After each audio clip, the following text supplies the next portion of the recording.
지난해 9월 27일 포천시에 있는 한 골프장에서 뭔가를 목격했다는 소연 씨. 여기에요. 여기서 저기로 찍은 거예요, 제가. 4년 넘게 이곳에서 근무했지만은 그런 비행 물체는 난생 처음 봤다는 소연 씨. 그로부터 일주일 뒤인 10월 4일 경기도 연천군에서 캠핑장을 운영하고 있는 김병우 씨 또한 소연 씨가 목격한 것과 유사한 비행체를 목격했다고 합니다. 몰래 삽질하고 있는데 딱 여기서 본 거죠. 저기 안으로. 네. 흐릿하긴 하지만은 특이한 모양의 빠른 속도로 사라진 비행체의 정체는 뭘까? 지난해 10월 11일 북한 외무성은 대한민국에서 10월 3일과 9일, 10일까지 세 차례 심야 시간을 노려 평양의 무인기를 침투시켜 북한 정권을 비방하는 전단지를 살포했다는 주장의 성명을 발표합니다. 평양에 추락한 무인기의 잔해를 발견했으며 조사 결과 이 추락체는 한국 드론작전 사령부에서 운영하는 원거리 정찰용 소형 드론이라고 주장을 했습니다.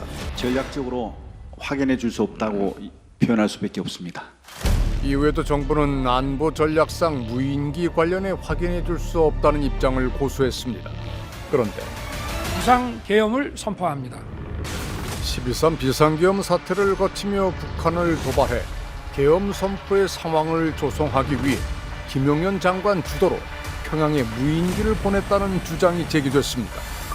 심지어 대통령실이 국방부 합동참모본부를 거치지 않고 직접 무인기 침투 작전을 지시했다는 의혹까지 불거졌습니다.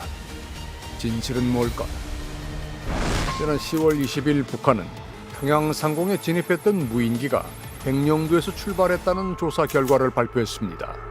평양에 무인기가 추락했던 시기 백령도 주민들도 혹시 무언가를 목격한 적이 있을까? 그게 소리가 엄청 크잖아요. 네. 무인기가 소리 커요. 여름 지나던 자주 보였어요. 자주 이렇게 훈련했어요. 위하고 하나 지나가더라고 이렇게. 그쪽에서 위가 지금 서쪽으로 간 거죠. 그래가지고 여단에다 신고를 했어요 내가. 좀 이따 알려드릴게요. 그러더니 뭐 한 10분 20분 있다 왔어요. 네. 훈련이었다고. 아, 북한 측 소행이 아니고. 우리 훈련이었다고. 지난 가을부터 무인기를 목격하곤 했다는 주민들. 당시에는 단순한 훈련이라고 생각했지만 한 인물의 존재가 알려진 뒤 불안감이 커졌다고 합니다. 뉴스에 나오는 거 보니까 뭐 어느 전 정보 사령관인가 뭐 이 양반 수첩에 무슨 뭐 다 적혀 있고 뭐 그런다는 거 내용이 나오는 걸 보니까 아 이게 사실인가 보네 이런 생각이 드니까 주민들을 갖다 목숨을 담보로 정치적인 이익을 위해서 그런 행위를 했다는 게 아닌가 이런 생각이 드는 거죠. 12.3 비상계엄 사태의 비선으로 지목된 노상원 전 정보사령관. 경찰은 12월 15일 노 전 사령관을 긴급 체포하며 그가 머물렀던 안산의 한 점집에서 중요한 증거물을 압수했는데 바로 노 전 사령관의 자필 수첩이었습니다. 수첩 안에는 국방 한계선 NLL에서 북의 공격을 유도, 국회 봉쇄란 표현도 있었고 정치인과 언론인, 공무원 등을 수거 대상으로 지칭하고 이들에 대한 수용과 처리 방법도 수첩에 담겨 있다고 설명했습니다. 노상원이라는 사람을 모르고는 이 전체 판을 이해하지 못할 거다.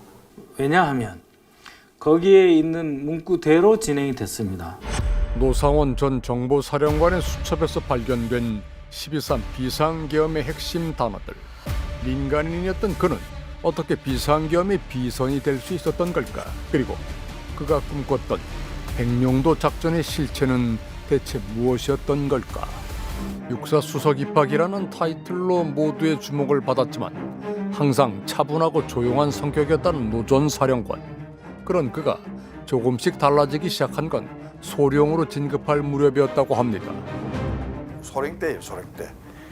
야 용내야 그러니까 자기 이름 바꿨다 하더라고요. 왜 이름 바꿨는데 그러니까 이름을 바꿔주셨대요. 그때부터 그때 뭐 이런 손을 짚더라고요. 그 뭐 명리 그 한다고.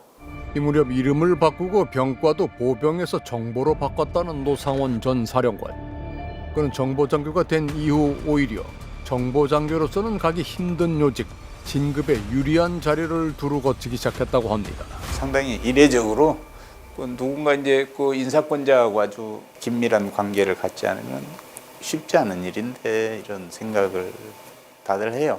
그와 함께 근무했던 한 정보사 관계자는 그의 과거 행적을 봤을 때 이번 계엄 사태에서 드러난 그의 수첩 내용 역시 전혀 이상할 것이 없다고 합니다. 암살, 체포, 납치. 그 시나리오가 출처가 다른 사람이면 말이 안 되는데 노상원이 했으면 말이 되는 이야기예요. 내가 그런 지시를 받아봐서 아는데 거의 영화를 써요, 업무 지시할 때.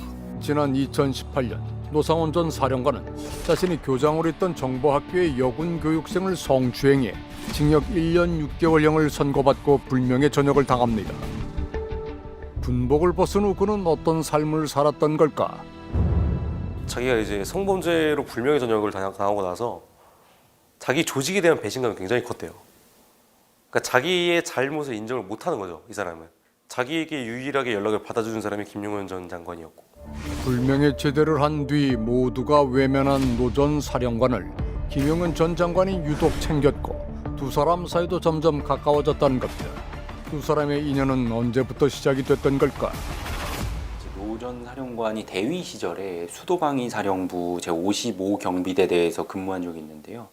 이때 그 작전과장이 당시 소령 계급이던 김용현 전 국방부 장관이었고요. 노 전 사령관이 대령으로 진급한 뒤에 육군 참모총장 비서실 정책과장 보직을 맡았거든요. 그런데 이때 육군 참모총장 비서실장이 김용현 전 장관. 김용현하고 노상원은 똑같은 그 DNA를 가지고 있다 생각하면 됩니다. 김용현 그 장군도 보면 상급자 이야기하면 안 되는 게 없어요. 무조건 다 됩니다. 김용현이 나인이다 이래가지고 소문이 좀 육군사관학교 38기 윗기수하고 아랫기수 몇 기수 소문이 다 났었어요. 그런 게. 40년 가까이 이어져온 두 사람의 관계가 다시 주목을 받기 시작한 건 지난해 3월 무렵으로 보입니다. 6년 동안 운둔해 있던 노 전 사령관이 다시 활동을 시작한 겁니다. 다짜고짜 연락이 한 7년 만에 왔대요. 너 진급해야 되지 않냐. 너 세평이 안 좋아서 그렇다.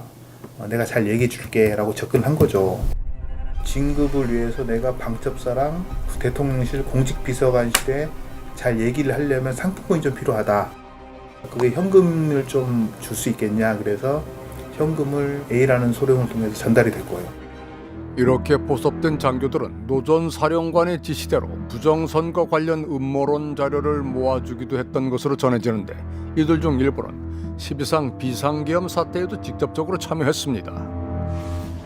그런데 공교롭게도 노 전 사령관이 고위 장교들을 접촉하기 시작한 3, 4월경은 윤 대통령이 비상대권을 통해 헤쳐나가는 것밖에는 방법이 없다는 발언을 하며 비상계엄을 염두에 두기 시작한 시기로 알려져 있습니다.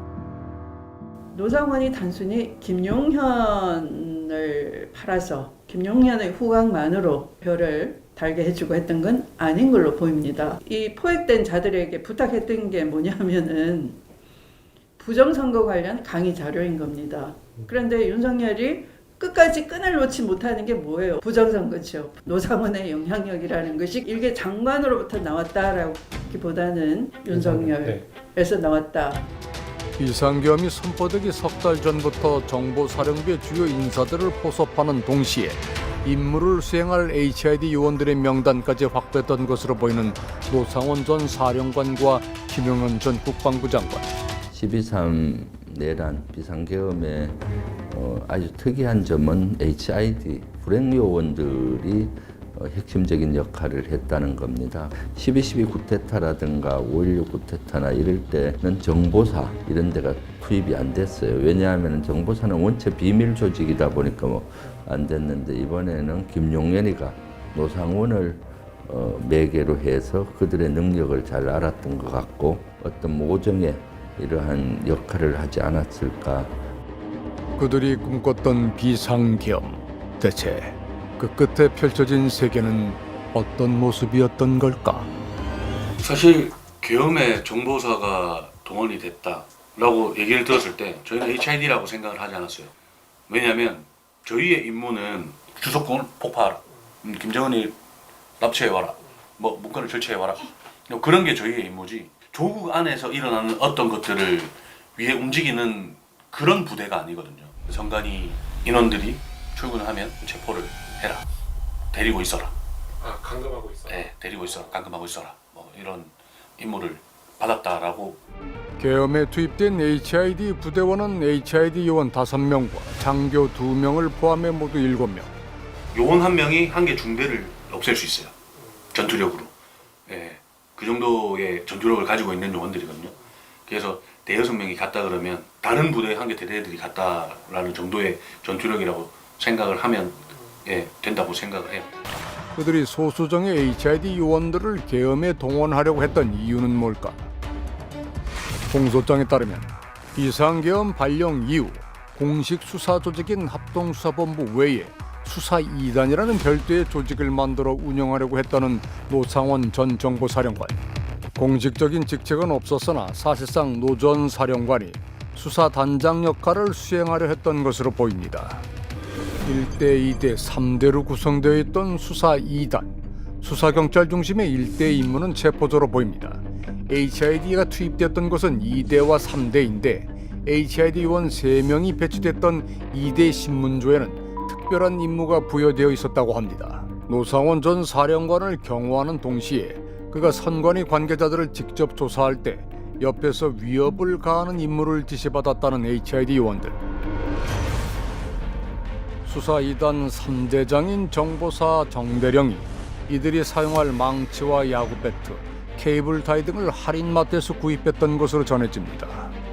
30여 명의 중앙선거관리위원들을 어딘가 끌고 와서 신문을 해야 되잖아요. 이 사람들이 신문하는 능력도 있는 사람들이에요.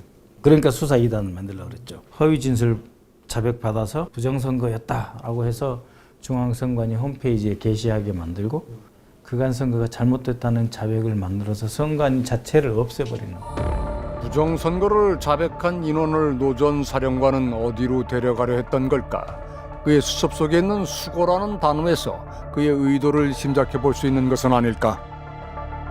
사람을 수거한다는 뭐 사람을 체포한다 뭐 그거랑은 좀 다른 의미. 그렇죠. 수고한다는 거 아예 못 쓰게 만들어 본다는 거죠. 수고라는 말은 가장 위험한 말이지. 가서 데리고 와서 흔적도 없이 달려버리다. 임무와 무관한 작전에 HID 요원들이 이용당하는 것을 보며 돼지 부대라는 HID 부대 별칭이 생각났다는 백경민 씨. 저희를 돼지들이라 불렀어요. 돼지 부대. 잘 먹이고 잘 키워가지고 한 방에 잡아먹는 거잖아요. 임무수행 보내서 죽으면 어쩔 수 없고 임무수행 갔다 오면 그래. 그래서 사실 이번 사태도 저는 엄청 개탄스러워요. 특히나 그 출중한 인원들을 데려다가 말도 안 되는 임무를 시키려고 하면서 이게 잘 되든 잘못되든 무조건 얘들은 폐기처분이에요. 왜냐하면 뒤탈이 없어야 되니까. 한때 자신이 쥐하던 최정예 요원들의 희생까지 감수하며 노 전 사령관이 이루려고 했던 수첩속 계획은 무엇이었던 걸까?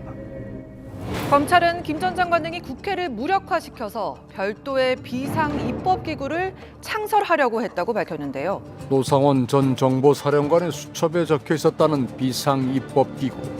1980년 당시 전두환과 신군부가 국회를 대신해 세웠던 국가보위비상대책위원회가 이 비상입법기구의 모델이 아니냐는 의혹이 제기되고 있습니다. 계엄 선포의 당사자이자 계엄 당시 군 통수권자였던 윤석열 대통령은 어떤 입장일까? 국가 비상입법기구 관련 예산을 편성하라는 쪽지를 기획재정부 장관에게 준 적이 있으십니까? 저는 이걸 준 적도 없고 그리고 나중에 이런 계엄을 해제한 후에 한참 있다가 언론에 뭐 이런 메모가 나왔다는 것을 기사에서 봤습니다. 근데 그 기사 내용도 조금 부정확하고 본인께서는 이진우 수방사령관, 곽종건 특전사령관에게 계엄 선포 후 계엄 해제 결의를 위해 국회에 모인 국회의원들을 끌어내라고 지시한 적이 있으십니까? 없습니다. 군 통수권자가 아니라면 대한민국 군은 누구의 지시로 왜 국민에게 총구를 겨눴던 걸까? 계엄의 그날 밤도 그리고 오늘 밤까지 우리는 그 질문 속에 갇혀 있습니다.